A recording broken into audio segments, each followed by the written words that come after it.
Hi, Nancy Burt-Preece here, independent Stampin' Up! Demonstrator. I'm going to show you this really fun double diamond fold card. So it looks like that, and it will stand up, and it's kind of a neat holiday card. So let me show you how to make it. I'm casing it from Kristina Rees, who said she cased it from Selene Kemptin. I don't know who started it, so we'll just go with that.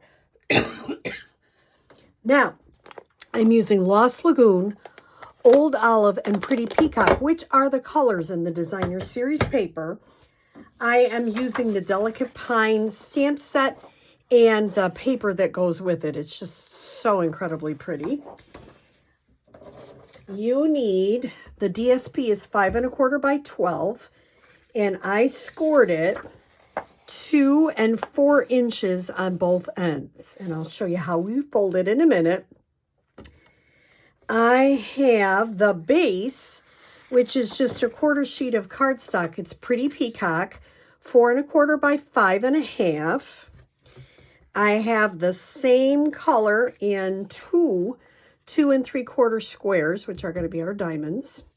Same color for the inside white, which is 3 1/4 by 4 1/4. The inside white is 3 by 4. You need a 2 1/2 inch square for one of the diamonds, and I pre-cut, I stamped and pre-cut.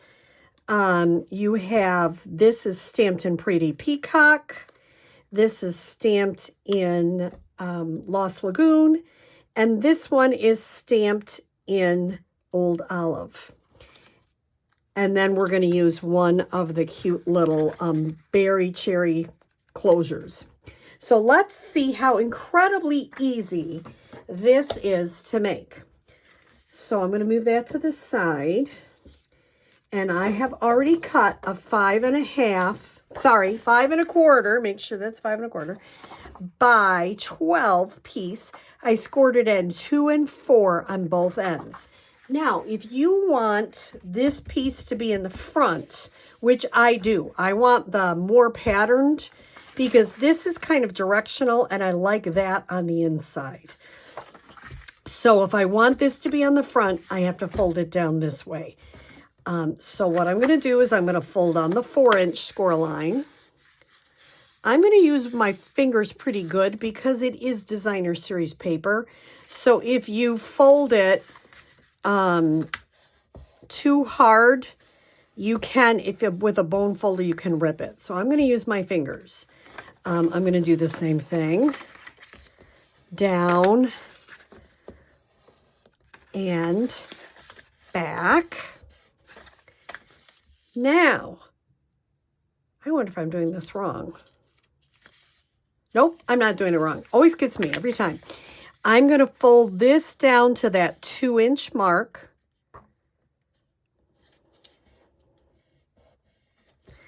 I'm going to do it on all 4 corners.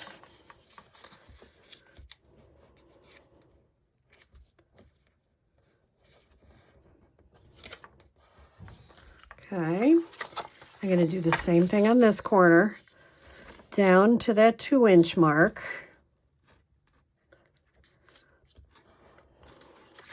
And the last one, down to the 2-inch mark. So now when I fold it back together, that's the way it should look. Just kind of reinforcing some of those folds. Easy.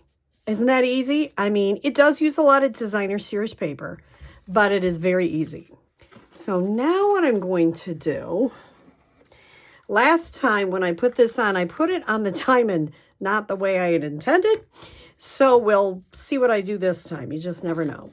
I pre-stamped this, and you notice I didn't like the way I did it on that side. So as I always tell my people at class, turn your paper over and you've got a fresh side. And I'm going to put that right on the inside. It doesn't leave you, if you want more room to write, you can leave a bigger space. But this is just, I wanted it so you could see more of the paper. Now I have my two, oops, I better put it on the card base. So I'm going to fold it all up, squish it down, add some glue.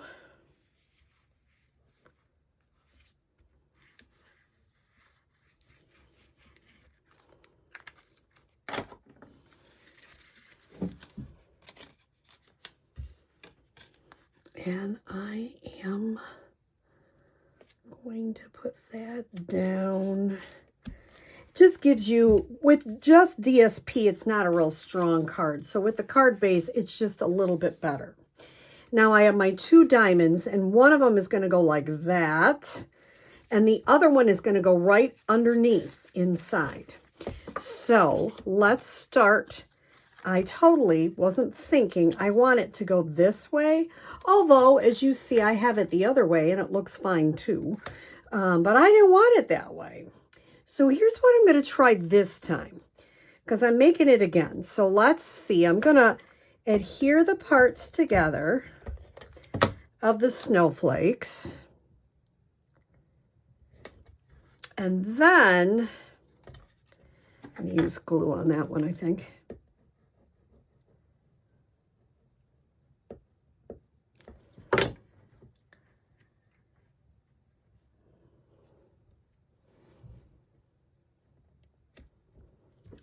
I'm going to pop the whole thing up on the diamond. I think I'm going to be happier with that. Might not, you never know, but I think I would. So I'm going to try it. You notice I'm putting a lot because I really want to make sure it sticks. So don't skimp on your dimensionals because they really do help. This is a pretty active card, so you want to make sure everything sticks.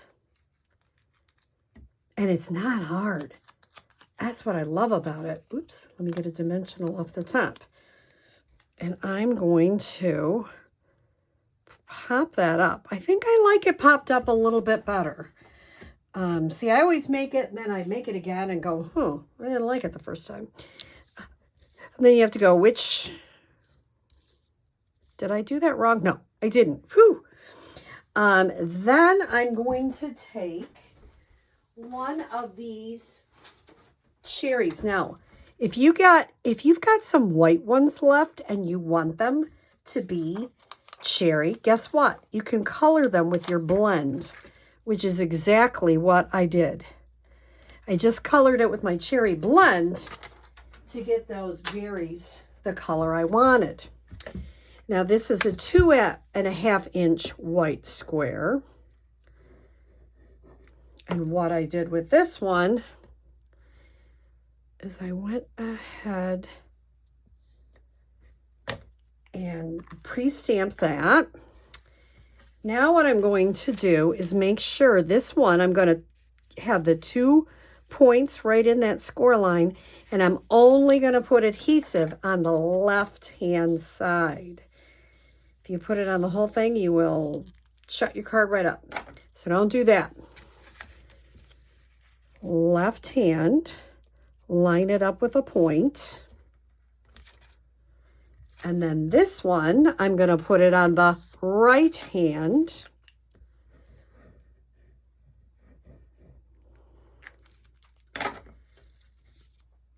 And I kind of tuck it under.